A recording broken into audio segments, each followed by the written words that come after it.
They Switch start a up. business and they fail. They don't get no leads. They don't get no money. And they're like, oh, I'm not going to start this business. They're going to quit. Yeah. I mean, does it ever happen? Like, or you seen like people are like, oh man, I'm going to start a business. You're like, I'm excited. You're starting out. And then you're like, oh, I have nothing. Nobody came to my door. Nobody's buying leads. I mean, no one's sorry. That was my whole story for the past. Record with your house. Find a great lighting. Get yourself some mics, some DJI mics or something for your phone. And just start recording yourself. Like most people are like, oh, I'm too scared to make content because I'm scared of being perfect. You've worked with a lot of CEOs. What's the common factor that you were seeing? What's the biggest mistake entrepreneurs make with content? What does legacy mean to you? We chasing views to convert into leads To sales, to sell. Because if your Yeah. videos are not converting to sales, then you're creating something wrong for your content. That's Because the a lot of difference. people are like, oh, I went viral, I got 1 million views, and be visible, and people come to you like 100% because people are scared to be visible. But I will teach you all the skills that I learned from working with the top people. I'll teach you all the skills, and they'll show you how to make money through social media. Before we jump into today's conversation, I need to tell you guys something that's really close and personal to me. I wrote a book called A Dash She Deserves because becoming a father has completely changed my life. I need you guys to go ahead and check the link in my bio because on Amazon, you can purchase my book today. You can get the hardcover or you can get the paperback. I'll be extremely grateful if you guys go ahead and show some support and copy your book today. All right, everyone, welcome back to Legacy Over Everything. I believe this is episode 14. And man, I'm your host, Adam, and I'm excited to be here because this podcast isn't just about fatherhood. It's not just about motherhood. It's actually something that we're expanding into building relationships, talking about entrepreneurship. And in today's episode, I got my main man, Cyril. This guy right here he's a savant in his industry because he's crafted out his own way of videography. We all have seen the videographers that do music videos, that shoot content for, different businesses. But he's found his own niche, and I can't wait for him to talk about it. I appreciate everybody who's on this podcast right now. Make sure you stick along with us. This Legacy Over Everything. Let's get into it. Cyril, what's going on, brother? Great, man. Thank you for having me, man. Yeah, let's do this, man. Huge honor, man. So, okay, I definitely want to know about you. Yeah. I want to preface this by letting everybody know, like, we just met 2 weeks ago. Yeah, at the Omar's event, at the department, the video department. Yeah, and that was in person. In person. Came across each other's profiles like a week or two before that. Yeah, a while back, like a month back. Yeah, and sometimes I think it's just like you see something in somebody and you're like, we need to connect. Yeah, exactly. Yeah. And so I want to just say that I came across your profile and I was like, dang, this is dope because he shoots CEO style content. Yeah. And I want to talk about the importance of that. But before we get into that, who is Cyril, bro? Who can you tell us about yourself? From my beginning stages or from like man, where do you want to know? We talked a little bit about it, but I definitely want to know more about your background and like who were you before the camera? So who was I before the camera? I mean, I just grew up in sales, like, because my parents did a lot of network marketing, multi-level, a lot of products. As a very young age, I grew up like selling coffee, selling like all the masks, My parents were in those companies, and then the older I got, when I was like 12 or 13, I think 11 years old, I hired my first 4 people in my apartments, and I told the manager back then, I told her, can I help you clean the entire community, and you'll pay me with money, right? Okay. And I was like, just trying to make money, right? It was summer back then. Yeah. I think nobody knows about that. So it was summer. I didn't know how to hire back then. I didn't know how to I just told the manager, look, I'll clean it up. My dad was doing the apartments, so he was painting the apartments. Okay. So I was like, I told my dad, can I talk to the manager, and I'll just clean the entire place, and I'll get paid for it. Yeah. So she did. She's like, okay, I'll pay you. And then I think I got asked wrong because she paid me school supplies. It wasn't money, but that was my. Getting paid in school supplies. Yeah, school like, supplies. No, I need cash. Yeah. But I mean, I use that school supplies because either way, we were going back to school like in a week ago. So pretty much I bought my own stuff. Yeah. Well, I mean, I want it. Yeah, yeah. When it was in the summer, I remember I hired my first 4 friends and my sister, and we're like, hey, let's go clean up. And they're like, what are you doing here? So that's how I started, little by little, and then uh, even back then, we used to like sell candy. You know, Yeah. I'm Latino, Yeah. so as Latinos, we makes things happen no matter what. Yeah, just I will sell whatever. and you weren't born in the States, right? Yeah, I was born in the States. When did you come over to the U.S.? When I was 3. 3? Yeah, I was 3. Dang, okay. I was very 3, and like I did not speak English. Dang. English was like my second language. Yeah, yeah. But throughout the time, that's what I started with, and then little by little, you know, my parents did a lot of, you know, my parents owned his own company. You know, I grew up in a family who's very like business wise, and that's how the world started, in the world. So you've been an entrepreneur, and yeah, like you grew up just seeing that journey from your parents. Yeah. Okay. And so, what made you pick up a camera? Like, what got you into videography?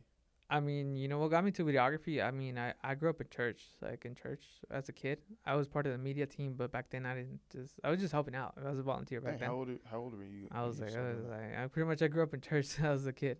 So maybe like 10, 11. Okay. But I was just focused on like other businesses, you know, because I grew up, you know, going to other conventions, a lot of personal development. Yeah. A lot of multi-level marketing where I grew up to those big events. That multi-level marketing stuff is like very personal development, self-growth and stuff like that. Yeah. I bro, my first I sold Zerveo. I remember it. It was organic coffee. Dang, mine was Organic Gold. Yeah, bro. I don't even run Organic Gold. Probably the same company. Probably, you know how they do. Like, it'd be one company this year, and then they'll switch leadership and this and that. Switch the whole format, give you on a new MLS. You know, like all these different platforms, and then get you back out there. Yeah, that stuff was pretty crazy. So that's how it started. I mean, you know, my parents took me to those events, and I saw the speakers on stage. I'm like, these guys are making so much money. Yeah, like 8 to 9 figures. Like, I'm like, what are these guys doing? And I was just a kid. And I always been a student of the game, like in personal development. And to this day, I'm still a student of the game. Yeah, growing as a leader in between, because you know, I think as any business you do, you always remain student, and you become a leader in the process, because you have to do both. You know, to this day, like the more you keep on scaling, the more you keep on growing, you're learning what not to do, what mistakes not to do. Right. And you know, and you pass that on to the people that you bring in. Yeah. So okay. That's how it started before the camera, you know, before the camera world. And then I think in 2019, I was in the life insurance industry. Okay. From 18 to 21 years old. And I did it for 3 years. I sold. Yeah, I did it for about a year and a half. I did it 3 years. So that was like my. And that's from phone call to meet up to close. To and all my clients came from social media back then. Ah. And I was 18. And I brought back then like 50 people to an event. 2019? 2019 to like actually 2017 to 2019. Okay. I left the industry back in 2019. And so you said all your people came from social media. Yeah. That was when social media was still pretty brand new. Yeah, brand new. Back then when I was like when I started in 2017, 18, the life insurance industry exactly. Yeah. Because I was just like 18, and then I left when I was 21, and I started to get like people into the events back then, because you know the companies do a lot of event companies. And then there's one time like we did an event, I remember back then, and I brought the most guests from social media, and I was just like 18 years old, and everybody's like, what are you doing? Dang. It's because you're social media, you're young, you know, they're like, it's because they're like, someone said it's because you're young, you know what to do. Yeah. I was like, no, that has nothing to do, I don't even know what I'm doing. And then throughout the time I started my leader back then, he's like, oh, can you start training us every Wednesday on how are you getting media? On social media? I was like, what am I doing? I don't even know what I'm doing, to be honest. I'm just like posting content. And back then I used to do it. I rented our podcast space. Back then it was a podcast back then. So with my mentor back then, we used to like film content. We used to get like on Facebook, and we used to get like 11.2K views back then. So you would pretty much doing this back in 2019? 2017. 2017? Yeah. Damn. And back then the numbers were crazy. I wasn't even running ads back then. I was just going all the views were organic. Just organic? Yeah, I wasn't even running ads back then. That's dope, bro. You cracked the code early. And so and it yielded you a lot of money, huh? Were you making a lot of money off of the people that you were getting interested into the life insurance and not really. I did not hit like the big numbers. I mean, I did a lot, but I did not hit the big numbers back then. But Mm. I learned how to recruit. I learned how to talk to people. That's what got me like in the business world like a lot at a young age. Okay. Because the life insurance industry, the financial industry, taught me so much those 3 years. Yeah, that makes sense. Yeah, no, the life insurance industry definitely will teach you the whole gamut of the sales process because at the end of the day, you're your own business. Yeah. If you don't work, you don't get paid. Yeah, and I used to do trains till like 5 a.m., 6 a.m. Like with that company, Mm-hmm. we used to train from 5 a.m. to 6. It's actually from 5 a.m. till 10 a.m. Like and That's crazy crazy. training. Yeah, So that is crazy. I used to we used to do challenges back then. Who could bring the most people, and then we used to have 5 a.m. training till like 10 a.m. And I did it for 3 years, like all those trainings. Oh wow. Yeah. And Okay, so and have you ever had a 9 to 5, bro? no, never, Never. Been an entrepreneur Yes, your whole I life. always figured things out throughout the time. Huh. But the power has been social media since day one. Okay. Since day one, since I'd I was love to working. talk about that. I'd love to talk about that. So Yeah, so you picked up a camera yeah, way back in the day. yeah. Way back then, And so what made you turn into your official business and like what's grown you like when did your official business like start when you picked up your camera? Like when you've had it, you know how you go from just trying things Yeah. to now I'm a business and I'm figuring it out. So I mean, when I was leaving the financial service industry, I started with my phone. I started filming with my phone and making dope video shots. And people were like, "Oh my god, that's crazy! You made a crazy video." I'm like, "I mean, what is it? I'm not even Was it the edits? a little bit of edits. Yeah. I mean, I didn't have an editing team Just like the- I just do. the Like I basic have a stuff, production huh? team now. I have a full production team Because now. most people just don't even know No. the basics. So No, if you're no. doing a little I bit- learned it on the way. Yeah. Like then I went to work for Univision, a Hispanic TV station, Mm-hmm. for like 3 months. After that, after leaving the life insurance industry, I went to work for that company. Okay. For 3 months just to get more experience. Yeah. I learned to work with more pressure. I learned the pressure, and Yeah. that taught me pressure. Yeah. Working with them, because that taught me how to do interviews with people, how to like build stuff like right away, and how to like talk to people. I was taking Yeah. photos for events too. I was doing photos and videos, Uh-huh. and that's how I started throughout the world. And then I used to take photos with my phone back in 2019, and the photos used to come out great. Without even editing, because back then it was just the social media game was different back then, Right. from what it is now. Because Right. back then there was not a lot of people making content back then. Right. Everybody just like, oh yeah, we're on Facebook, we're on Right. Instagram, Right. but nobody was using like Just social media connecting it like with to build a friends. brand. Yeah. Yeah. We used to, I think back in 2017, 2019, having a brand was just like not even a thing. It was just Yeah, like, facts. oh yeah, back then it was like, oh yeah, I'm on social media, but nobody used to say, oh, I have a personal brand. This is a business brand. Yeah. But at the time, I mean, I started very young age, but I always believed the power of video since day one, since I was 18. And how do you and I know with creating a good video there Yeah. has to be a story attached. Yeah. How do you feel like that story are you a good storyteller? Is that why your videos do well? I just learned how to create a feeling through video. Okay. Even bureaus, even the way you talk, just the way you word stuff, like just the way you talk with people. Mm-hmm. Because you become you could be the best communicator, Yeah. but it's just the way you talk, Right. Because the Right. power is communication through video. Right. And so like you learn how to communicate through images. Yeah. Like cuz okay. Even tell a story in Yeah. English or Spanish, Right. Even Right. even a photo could tell you a story. I could be holding the camera at the wind, but it's just the way I'm telling the story throughout the wind. That makes sense. I definitely agree. Even the red carpet. You want to see the red carpet when you see me at the wind carpet. You're like, okay, he's pimping out Vegas. right. Literally, a really. different Vegas. But it's like, okay, this he lives in Vegas. Yeah. But he's not in regular Vegas. He's in like Yeah. so it kind of tells you. Yeah. I get it. You're creating is a signature content versus a commodity content. A commodity content is something that everybody's doing the same thing over and over. Like. And how do you explain that signature content? So signature content is something that you're doing something unique that someone can connect to it and build the trust. Because there's 3 types of people on social media that are watching you. The people who are gonna buy from now, and the people who are gonna buy in 6 months. The people are gonna buy in a year. Uh-huh. So there's 3 types of audiences. A lot of people just focus on the people right now. The people I'm gonna buy right now with you. They're gonna watch this clip and they're like, I'm gonna hire him because he's great and I trust him. Right. And there's people, but there's people that are watching you just how we met. Right. We met in person, but you were watching me. We were watching each other for like a minute. Yeah. And that's how it is. Building relationships online is the same thing.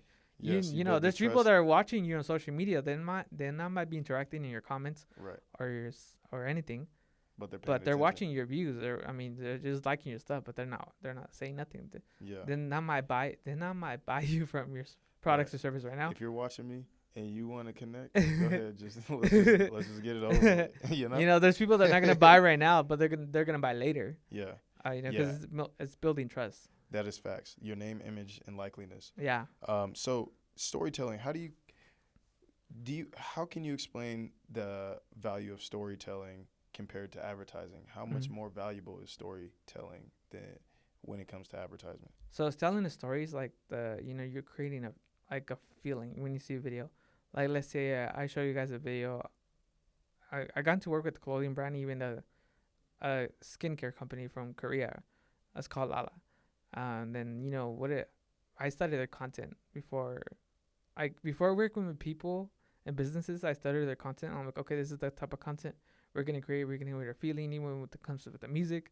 Yes, you can use trending music that's trending, but once in a while you gotta switch it up because trendings can hold for a minute, but people go viral. Yeah, and I like when the music is very much personalized to the person, to the content that they're making. Yeah, it has to make sense. It doesn't always. So there's always a feeling online. Like you create that emotional feeling. Yeah. Like if people, the way you talk, they're like, oh my god, I feel inspired if I'm making a video. Mm-hmm. I'm gonna make a video because Adam is making me be inspired to post a video. Right. It's the same thing with your viewers, even someone that you're starting out to make content. You're like, what should I do? I'm like make something that catches the feeling, because that a feeling people get trust you in a way, and a feeling is something that's never gonna go away. Because at the end, once you create a feeling online, people automatically just come to you, and they'll just see your profile, and they're like, oh, I want to work with him. I just trust him so much. Right.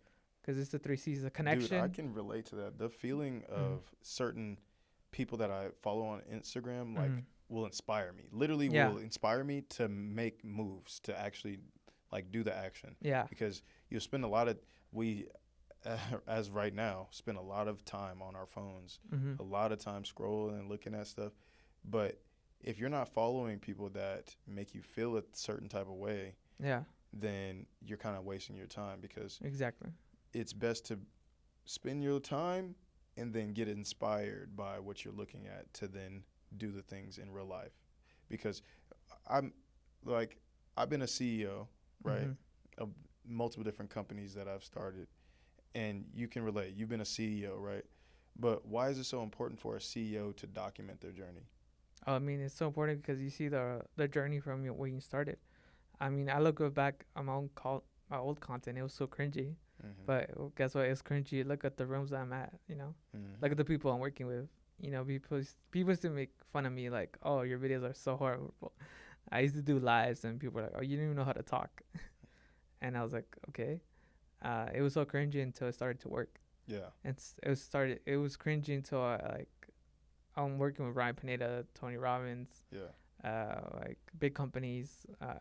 Even recently this week, working with the best Korean company worldwide to have 6,000 clinics trusted by them. Like being working with the top doctors this week that I got to work with this week was amazing. Yeah. That shows that what I did 10 years ago on social media it's paying off. I love that. So why do you choose to work with CEOs rather than shooting music videos? I don't really like to do music videos. I said no to everybody because it's not my thing. As much as I'm a drummer myself, but I'm not like. What about doing content for a coffee shop? I mean, most of them don't have the budget, and then it's not the budget. I don't know. It's just the price that I work with my clients. It's all the talent.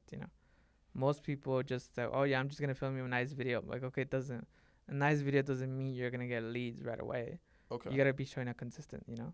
Okay. And you could share so much value, but also don't share too much value. I'm not saying you gotta gatekeep, but just like you remember, like just bring stuff, because sometimes we're so excited when we want to share a lot of stuff that we're like, wait, I'm dropping too much value. Like, Okay. wait, let me, Not saying I'm a gatekeeper. I think we shouldn't be gatekeepers of our secrets, of our blueprints, but it's just the frameworks, Everything's a framework. All of us, making a video content is a framework. Having a business is a framework. If I were to show people the framework that I built throughout 2019 to 2026, it's all framework. From the mistakes that I did, and what to do, and what's got me there today. Okay. Everything's a framework. So you document it because you want to build a framework. You want to be able to show exactly what worked and what didn't, and then be able to duplicate it. Yeah, exactly. I get that. I love that. Because everything's a framework. So what's the biggest mistake entrepreneurs make with content? This episode of Legacy Over Everything is brought to you by our featured partner. If you like to get your business, brand, organization in front of an audience committed to family, leadership, entrepreneurship, personal growth, we'd love to partner with you. Visit the link in my description and send us an email. We'll make you a sponsor for the next podcast. They're just chasing the wrong category of audience. Everybody just wants to do this ending. Everybody wants to follow a trend. Okay. Trends could work, but I say, like, right now, the World Cup's going on right now, right? Yeah. I mean, I love World Cup. I'm using it. I'm leveraging it. Yeah. But then once the World Cup's done, what are you going to do after? Right. Like, you need to have content pillars. Yeah. You need to have an idea of where you are and what your niche is. Yeah. Because a lot of people, like right now, I'm using the World Cup. I go for Mexico, right? I'm Mexican, but also I love the World Cup too. Mm-hmm. Everybody's watching the World Cup, so I'm leveraging like social media. I mean, you're leveraging like doing some soccer shots, videos. Yeah. Taking soccer photos, with the Mexican shirt and all the shirts that I have. Yeah. And I'm leveraging it. But once the World Cup is, I'm like, I'm already making different types of content. Yeah. Like, I'm not just relying on this trend, because this trend is gonna end. The World Cup's gonna end in a month. Yeah. Yeah. After the World Cup, what's next? People, you gotta, one, you gotta know what your audience is, and then also it's important to know what type of what do you want to be known for? Okay. A lot of people want to like focus on like, oh, I want to be known for this thing, but then you're doing like 5 stuff. I say become your best at one thing, and then throughout the time, once you start growing your brand, you could do like a lot of stuff. Because a lot of people just want to sell multiple stuff. I think people should focus on one thing, one offer, and one offer can make you millions of dollars and stuff like that. Yeah. Okay. So you specify in making the CEO, what's the word that you use? Specialized content? No. Frameworks from. No. You said there's 2 different types of content. Yeah. The commodity content and signature content. Signature content. Yeah. So you help CEOs create signature content. Yes. For their audience. Yes. Now, what's the difference between creating content and building authority? Because I have an offer right now to help entrepreneurs build authority by becoming an author and positioning themselves in their marketplace as an authority. What's the difference between somebody who's just out here making content versus somebody who's actually trying to build authority with their business and their brand? I think having authority is when you're invited to podcasts, when you're invited to speaking on stages, and you're already like having a name for yourself. Like, I think that authority starts to happen once you get invited to speak in different places. Right. Because a lot of people are like, oh, I need to do this. Maybe when you're starting out, you don't have the authority. You got to build the trust at the beginning. And the trust is hard at the beginning when you're starting out. Even when I remember when I started out, my beginning stages, I was so hard because not a lot of people didn't trust in me. Yeah. And even though I was online at a young age, people they're like, who's going to listen to an 18-year-old, right? Dude, I can so relate to that. And throughout the years, I've literally had to create and build my own stages because I feel like I'm young and no one's trusting in me to speak about the things that I know or be that authority. And so now that I'm a little bit older, more established, I've done events for years. I've created these stages, right? We have Rise and Connect is entrepreneur networking event, entrepreneur and business owner networking event. And then this podcast is one of those things that I was like, okay, I haven't been invited to any podcast. I'm going, for one, it started off with just wanting to create high quality content.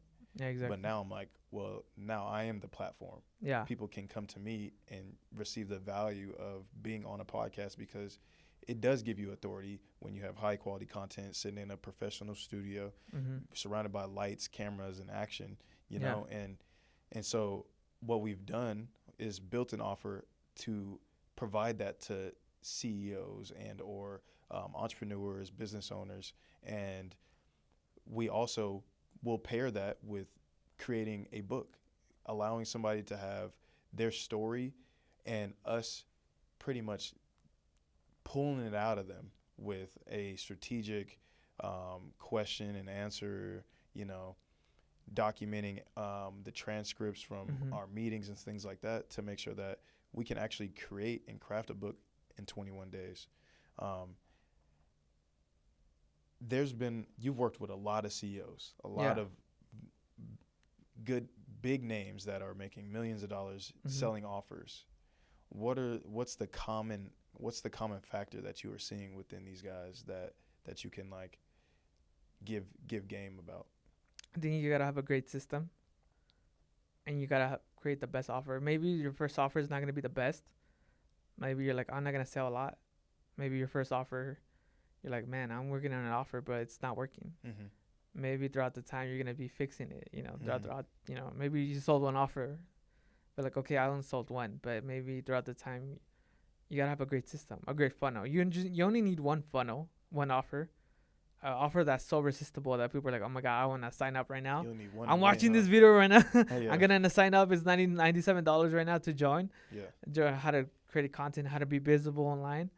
But it's like, okay, first, before you create an offer, you gotta build a strong audience on social media foundation. Because most people are like, oh, I want to create an offer. I'm like, first of all, where's your social media? Facts. If you don't have no following, like you don't have not like something or that at least engages. content pillars to get to back it up. Engagement, to get eyes looking at you. Yeah. If you don't, before creating an offer, you got to build a strong foundation on social media. That way people trust you. And then once you have something, you create an offer. Because most people make the mistake of like, oh, I got to make an offer right now. Yeah, it's like I'm like, selling, the business is successful, but like, okay, no but you know, but what matters is what are you gonna offer them? You know, what's the problem that you can solve for someone for many years? Like for me, like I were to tell you, my offer would be I could show people how to become visible online and help them generate leads through social media. Okay. Like, and you know, I even said in one of my videos, I said, people, I don't make my clients go viral. I don't chase viral. Right. We chasing views to convert into leads. To sales, yeah. To sales. Conversions is because if your videos are not converting to sales, then you're creating something wrong for your content. You know, because a lot of people are like, oh, I went viral, I got 1 million views. Okay, from those 1 million views in that video, and I think that answers how many clients did you generate? How many leads have you generated from that?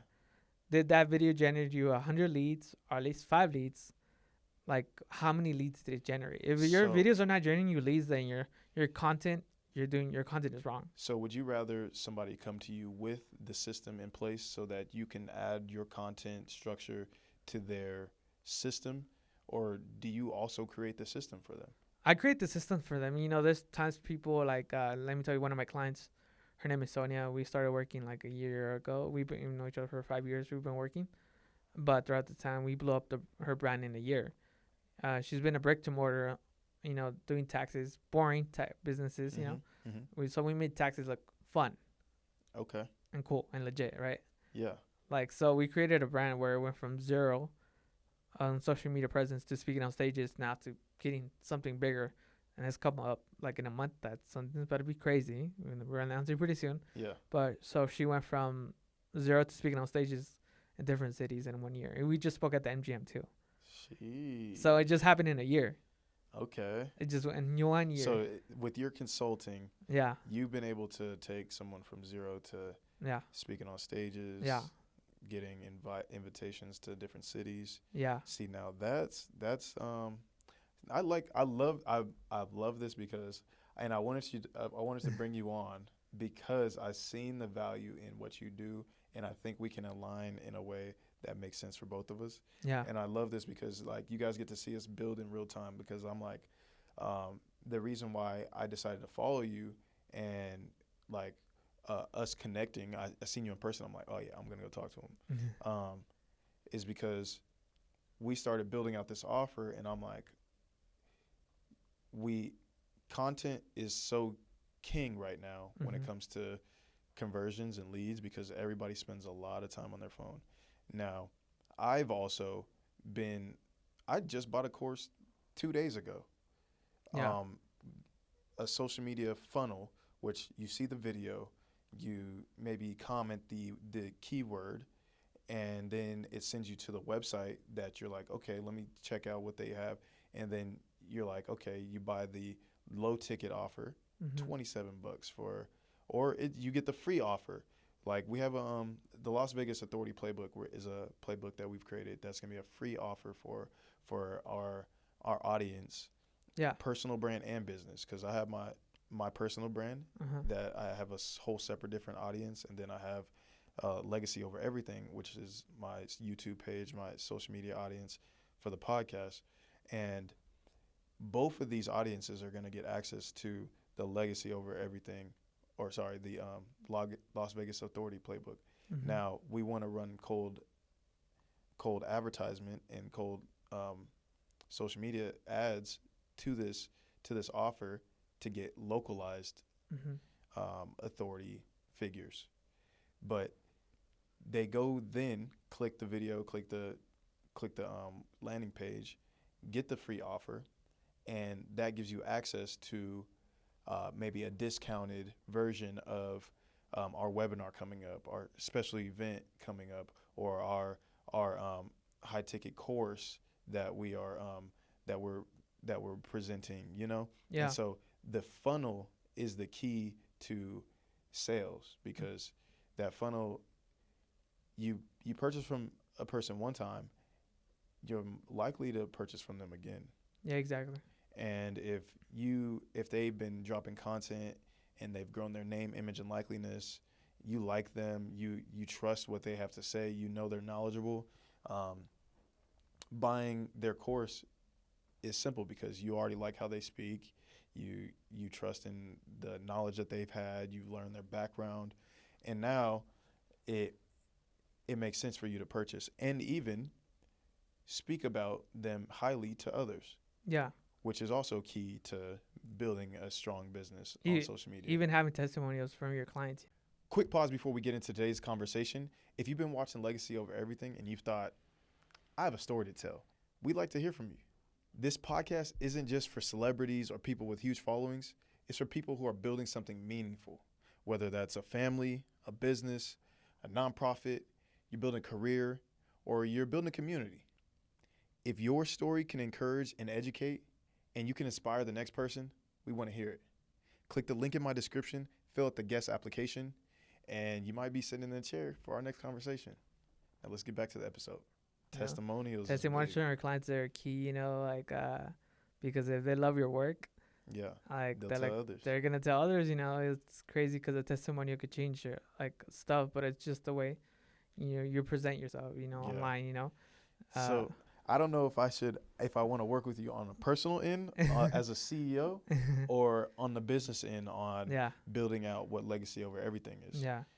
What's more of your specialty in your I mean, I got to work for both, because I also work with, YouTubers that come to Vegas, and then I film them. And also I got to see the personal side and the business side. Most of my clients are both. Right. And I told them, which one do you want? And, then like the example with my client, Sonia, we built the business brand first, Sony's Taxes. Okay. We built it in a year on social media. We built it. We blew it up in a year. Right. And that's getting her many opportunities, just being hiring a shredder. To follow you around. To follow around. And then clip up your content. Your content. And you just got to be willing to invest to make money. Okay. Just like you're running the ads. Makes sense. Everybody wants business as well. Yeah. So that investment, somebody needs to invest into it. It's the best ROI. Having a videographer is the best ROI. I personally have my own videographers too that follow me around sometimes. Not all the time, but sometimes I do. Yeah. So it's like because you're still building your personal brand. Yeah, because I'm building my personal brand too. Makes and my sense. business brand. I'm building both brands at the same time. Yes. But most people go like, oh, I'm just going to work on my personal. I'm like, no, you got to work on your business brand. Right. Because your business brand will open more opportunities. Right. You know? Especially And that's how I grew up my business, all my clients' accounts that I've been working with. Like, we show the entire team. Yeah. Once you show your entire team who's working behind you, like, people are like, oh my God, now I have a full production team. Like, right. I have a full production team now. It makes more sense to Yeah. make that investment because you're like, well, you're just one guy. Why should it justify me spending this much money Yeah. for you to? At the end, it's like it's an investment, best ROI, you know. Because Yeah. I think once you hire a shredder, you get your videos done in 24 hours. You get them done right away, and you post it online. You just upload it, Mhm. or just at least starting. I mean, you're already starting that, but let's say you're a business owner. You say you're starting out. You're like, oh, I don't know what to film, and I can't afford a podcast. I'm like, oh, just record with your house, find a great lighting, get yourself some mics, some DJI mics or something for your phone, and just start recording yourself. Mhm. Then once you're like, oh man, I'm making good money, I should rent at a studio. Like, go start making content. Mhm. Like, most people are like, oh, I'm too scared to make content because I'm scared of being perfect. Never start, bro. Because like people are like, I need to be perfect. Like, you don't need to be perfect. Right. Just show up as who you are yourself. Yeah. You know. The key is just showing up and doing it. Yeah. Half the battle is showing up. You have the battle showing up. You're like, as much as you're like, I don't want to post today. You know what? Everybody, all the biggest people that I learn with have a system in place. Mhm. If they're gonna post at 3, they're gonna post at 3. If they're gonna post at 12, they're gonna post at 12. If they're gonna post at 4 times in one day, they're gonna post it because they have a system. Yeah. When it's having a system, learning what your audience wants, you gotta build over 100 videos to at least to see what videos do great on social media. Like, I like yesterday, man, I posted a video just of playing soccer with the dribbling the ball. Mhm. I guess people love me playing dribbling the ball. Yeah, good numbers. I seen it. I was like, I used to be a soccer player, to be honest. It did well. Yeah. Around surrounding all the other videos that you've dropped in the past like 2 weeks. Yeah, but I'm always like making content. Like, I'm always getting content out. Wow. Like, I record one long form content and then I cut it into pieces. Okay. So a lot of people are just like, oh, I don't know what to talk. Like, talk for 20 minutes. Yeah, make a long form and then cut it up. And then cut it into pieces. Like, there's no excuses, But people are like, oh, like, I can't hire a video. That's why I love this because you said you got to make 100 videos to even see what works and what doesn't. Yeah. I think my Legacy Over Everything page has like 500 videos now. Yeah. But it's because I have a system that automatically posts at certain times of the day. Yeah. And the ones that do well, I collab with my personal page. Yeah. So now it's getting more of an audience viewership. And then the place that we're recording at, they also do really good at just collaborating with all of my posts too. Yeah. So now it's like you're getting all these different, and I'm writing a new book, bro. Mm-hmm. And I put this game in my book, and I'll share it here. It's without gatekeeping. The key to reach for me, because I've struggled with Facebook blocking me from running ads. Mm-hmm. So I haven't been able to run ads since 2020. And I've only been really legit for the past 2 or 3 years. So it's 2026 now, and I'm like, well, I got all these legit projects that I'm working on, but I can't run any ads. Mm-hmm. So it's very strategic to collaborate with people to have a shared audience. Yeah, exactly. Like, it's obviously we all see how it works on Instagram, but like that is something that you can bypass. If you don't have the money to run ads, then you need to be probably strategically planning to work with others to help build your audience and help build the reach that your content can get. Yeah, I think, even though people are like it's a lot of money to run ads, but at least but people could afford buying matcha every single week. Right. You could afford going to a plane for like $200 to go on vacation. Mm-hmm. So I think you could spend money on ads for your business. Investing in yourself is you can invest in your business running ads. Like, if you have money, I feel like people it's all about the ROI, right? It's about the ROI. Because I've seen it, people like, people spend like what, $300 or $500 a month on coffee. You should be running ads with that money. I started with $5, 40, 200, 300. Yeah. But the ROI comes back like 100 times. You know, like even when you start running ads, it's crazy. Can you give us a number of what you like the return on investment on something that you spent running an ad on, and then what came back? I mean, oh my god, Can you give us an this, example? I mean, this year has been like crazy back to back. I don't know how much money I spent. Maybe like 2,000, 3,000, or maybe in a month. Because I put like 50 to 100 to 200 on ads. I just keep it running. I really don't care. Mm-hmm. And then like I've generated over like, well, let me tell you something that happened this week in June. Like while I was like filming 2 conventions back to back, I was getting like blown up on my business account and my personal account, like back to back. Okay.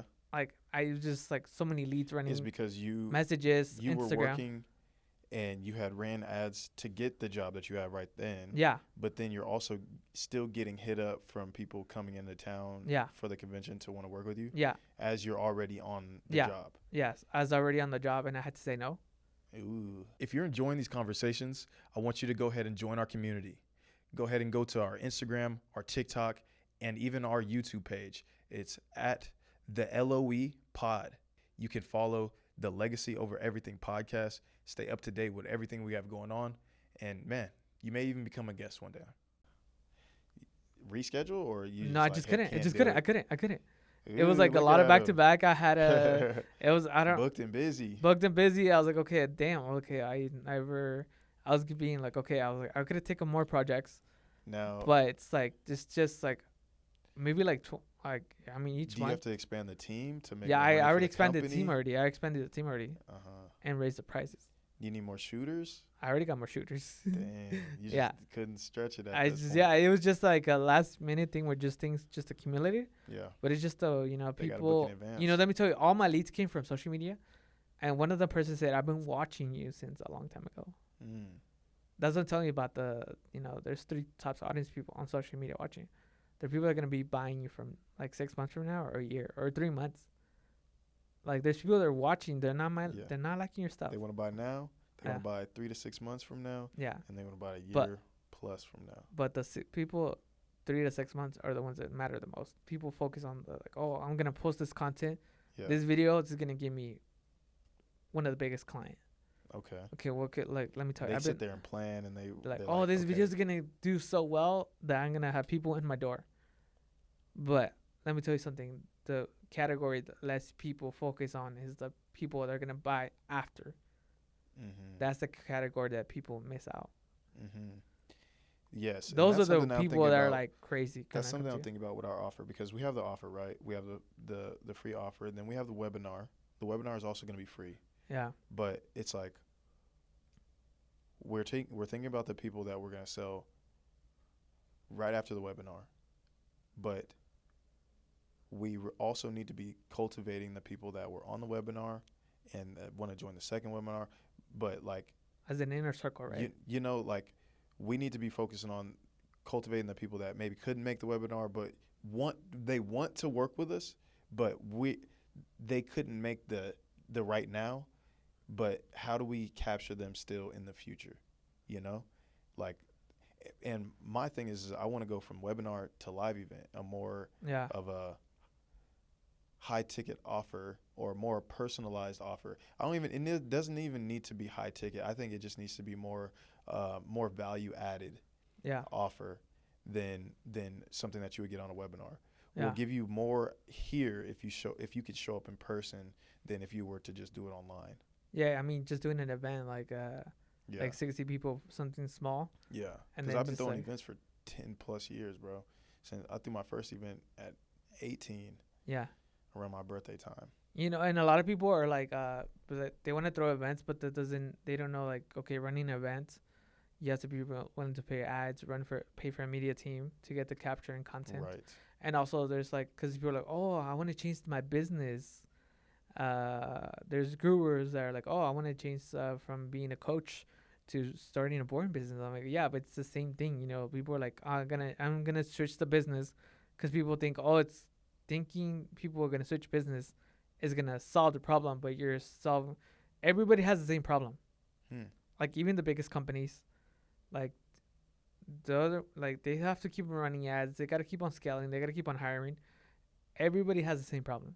What is it? Like, not able to want to the same problem, meaning like everybody has like the problem scaling, and some people are like, oh, I need more money Yeah. to pay the people. What comes first, the egg or the yeah, the chicken? you know, most people are like, oh my god, that's Yeah. why people quit businesses and go join other businesses, thinking they're gonna be successful. Right. When you it's just the stick system. this system in place. Like, I were to look back at all the stuff that I did in my younger years, maybe it's just lessons, but I think maybe when I was younger, I would stick to one thing. I mean, I stick to the production world now since like 2019 to 2026. So it's been like 8-9 years already. Mm-hmm. And of course, the success has been crazy, but it's been years of being consistent for 8 years to 9 years. Facts. But a lot of people are like, oh, they start a business and they fail. They don't get no leads. They don't get no money. And they're like, oh, I'm not going to start this business. They're going to quit. Yeah. Yeah. I mean, does it ever happen, like, or you seen where people are like, oh, man, I'm going to start a business. You're like, I'm excited. You're starting out. Dude. And then you're like, oh, I have nothing. Nobody came to my door. Nobody's buying leads. I mean, that was my whole story for the past couple of years. It's like I've been good at one couple specific things, right? Yeah. And I've narrowed it down in the past year, which is marketing and connecting with people, and like I've been saying, building authority. Yeah. Because I've been able to start something from the ground up multiple different times. Like I've sold T-shirts, I made custom rugs and sold those. Mm-hmm. I did life insurance. I even did promotion and marketing for nightclubs and stuff like that, and events. Yeah. And the common theme was I was able to take what I was doing and get people intrigued in my world or that said thing that I was promoting, and was able to make sales and make conversions through that, through telling stories, through showing them the process and things like that. But I feel like my systems weren't in place to scale. Like you were talking. And you know, I think, and if I believe it's like 4 stuff: having a system in place, and then you believing you could charge like 5,000, 10,000, 20. That's another thing. You know, it's a belief system. Like, you know, when I first started doing videography, photography, I started charging to 200 or 300. You know what I like to call it? Audacity. You gotta have the audacity. You know, and then you just gotta believe it. You know, you like, you gotta be able to believe like, I'm able to charge 20,000 to 100,000. Yeah. Like, oh, next time someone invites me to a podcast, I'll show up in your podcast, but you have to pay me 100,000 because your views are gonna get you views and clients. You know what I mean? Right. So it's just like an example that, you know, just people have that belief system that they don't believe they could charge 5,000.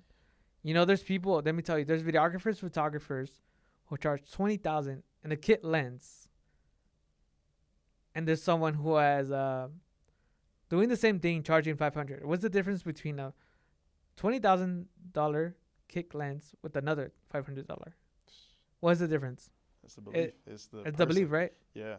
If you can believe you could charge 20,000, 100,000 for your coaching program, you should be able to believe like, okay, charge 25,000 for coaching someone online.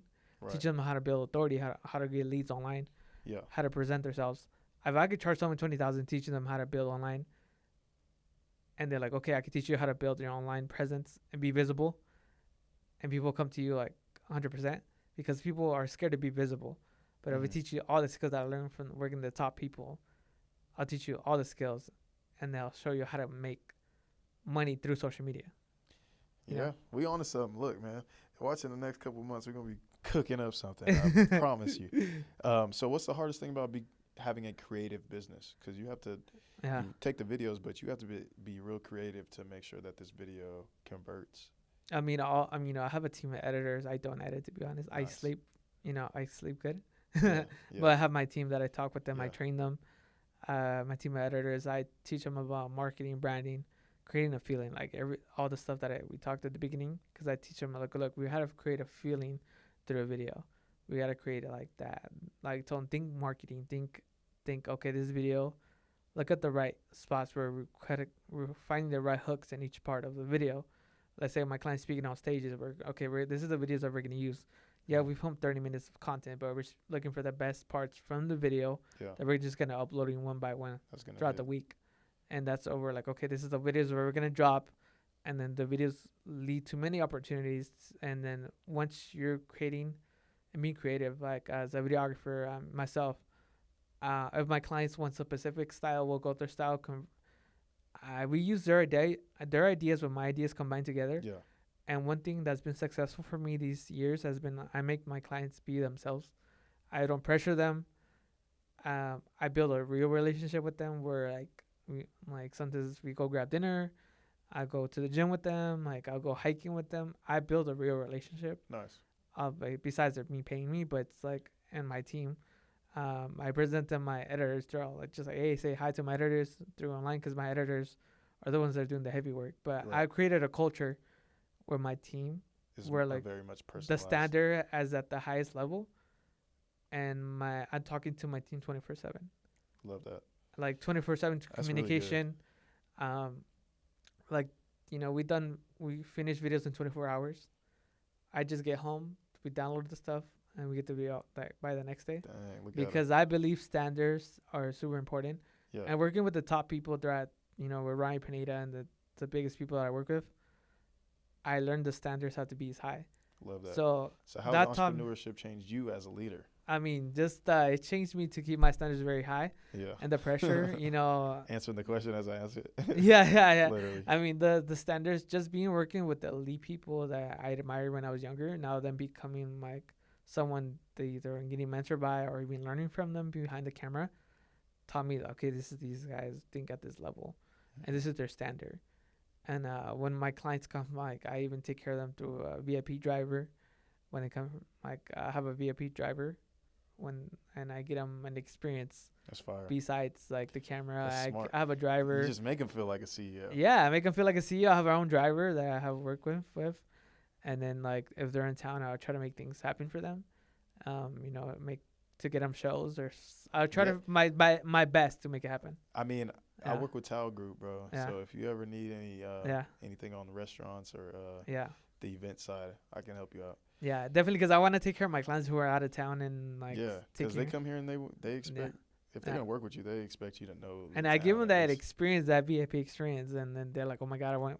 Besides the video content, besides the photos, the videos I get done like right away, the speed. They're like so impressed, and they're like, "Wow, I can't believe you gave us the videos in 24 hours. I can't believe everything's done right away." Yeah, bro, that 24-hour turnaround time changed the game, especially as a videographer, because I think that was the gripe for many people for many years. It's like, oh, I'm waiting on my videographer. I just want to put stuff out now, and people have broken up with their videographers so many times because of wait times. Yeah. But I want to ask you this, bro. Mm-hmm. So have you ever wanted to quit? Oh, yeah, a lot of times.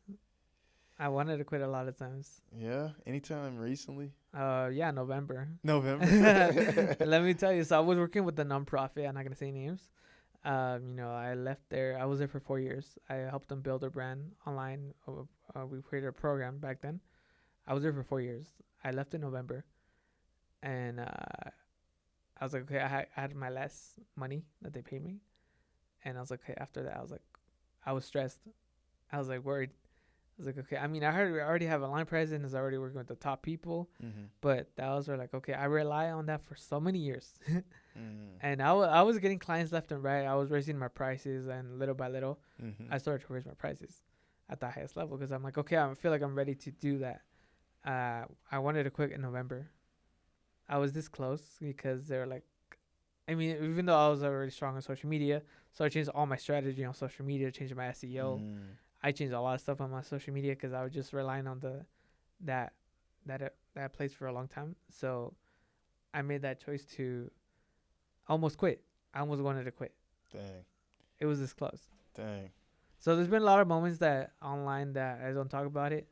But yes, there's been moments behind camera nobody sees. Yeah. Early nights, early mornings. Like, even though I've been doing this for many years, but I still do early nights, early mornings. Like if it's normal to me, just like even my, what I talk with my team all the time. Like I'm like, you guys are the best. We're the number one in Vegas, and I tell myself like this every single time. I write myself in a notebook. I'm the next icon. I'm the best one. Nice. I'm the next version of Michael Jackson, but in the creative world. Yeah. Well, let me ask you this. What excites you about Vegas right now? I mean, just like the conventions that we're having, like I know we're bringing the Aces. Yeah. Soon. I went to film one of the biggest events here in Vegas, the Enhanced Games. Okay, I heard about that. Yeah, I went to go film it. It was like the best experience. It would be part of history to would be there, and that those 2 days at the Resorts Road was the best. I got gifted a box from the Enhance. Dang. We got gifted got treated like VIP there. Dang. There was big streamers, big YouTubers. There was cameras everywhere the entire event. That's fire. And that was the best experience. So, what? Besides a lot of, there's always best experience, but everything's best experience for me. What are you trying to become, and not just build? What am I trying to become? Yeah. I just, Omar Katori, right, from the video department. Yes. He's my inspiration. Yes. Omar started like photography, videography, and think media, and he's someone that I admire. I study him, 24/7. Bro's amazing. He's the GOAT. He's Michael Jordan. Meet him. I had an opportunity at his event, but it was just so. I should have talked to him, but I'm still studying him because I've seen him. I've seen the department just pop up on my feed from years ago. I've been studying personal development and watching podcasts, the long form podcasts for years. So I've seen him. I just recently started following him, and I just recently started following him on Instagram and I didn't know he was from Vegas until like the reason we saw each other at that event. Like 2 weeks before that event, and I'm like, okay, let me not just jump in trying to tell him everything, but because I'm watching him from a distance, and I want to meet him because I want to learn from him. I think he's killing it at the podcast, doing in the podcast game, and creating offers, and he's very faith based, which I respect 100%.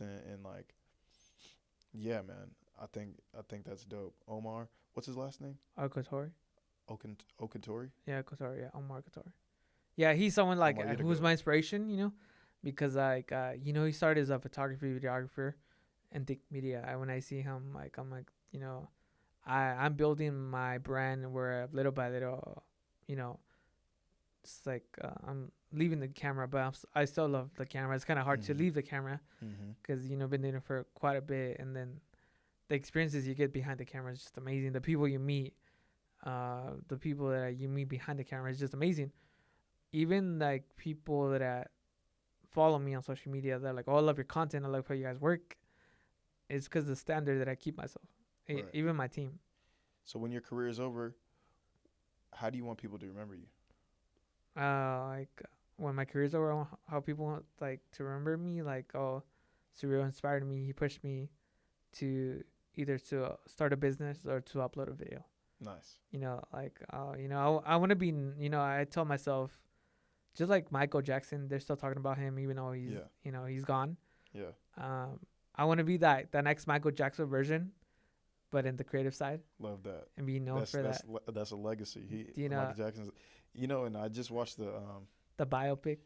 Yeah, I watched that movie too. I would watch it twice. No, not even the biopic. The new one that's on Netflix. They're trying to destroy his legacy. Yeah. I'm still indifferent about it. But what does legacy mean to you? Legacy for me is I'm able to leave my next generation my content for my next generation that people are gonna keep watching me forever. Mm-hmm. For me, legacy is besides the money, besides the wealth that you leave it, I think it's the people that you inspire behind the camera, behind the mic, behind the video. Mm-hmm. They're gonna be watching forever. I love that. A forever type of content. Because it's like you put this content out now. I always think about it goes into the ether. This is something that's an archive in the world of the future world, because they can always pull up the transcript. I can imagine somebody being on a freaking spaceship, Yeah. studying what happened on Earth and like pulling up content from my podcast and stuff like that. You know? Yeah, Like, no, it's just a legacy that people can watch your content forever, even though you're not here no more. yeah. It's just a matter of like having that legacy content. Because at the end, besides the business that you leave, besides anything like the money, the wealth, like the jets, the cars, I think people are gonna watch your content more. If today's conversation challenged you, inspired you, or made you think differently, don't let it stop here. Legacy Over Everything is more than just a podcast. It's a movement. It's centered around family, entrepreneurship, leadership, financial literacy, and building something that outlives us. Every conversation is meant to leave you with one question. What legacy am I building? If you're committed to being a better partner, a better parent, entrepreneur, a leader, or simply a better person, you're in the right place. Subscribe, share this episode with someone that you care about, and join us as we build legacy over everything. Right. If you create besides authority, besides the offer they create, it's just a matter of creating the content where people keep on watching forever. Yeah. And it's something that people are not going to be bored and they're going to just keep on watching it forever and ever and ever. I love that.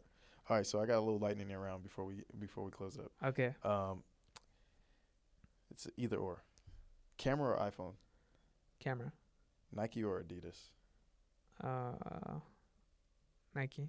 Coffee or energy drinks? Coffee. Early mornings or late nights? I like both. It's kind of hard. Perfect client or perfect team? I don't know. That's Your team is watching. I know that's kind of my clients too. I have clients watching too, and I have both. It's both because it's I feel like I have great clients and also if you got to pick one. Oh, that's hard. That's a very hard thing because I have a team or perfect client. Damn, that's hard. That's hard. That's really hard. That's a hard question. They're watching. Document or create? Both. How you choosing both? Okay. You gotta pick one. Okay, document. Yeah. Who needs a personal brand more, the CEO or the business? The business.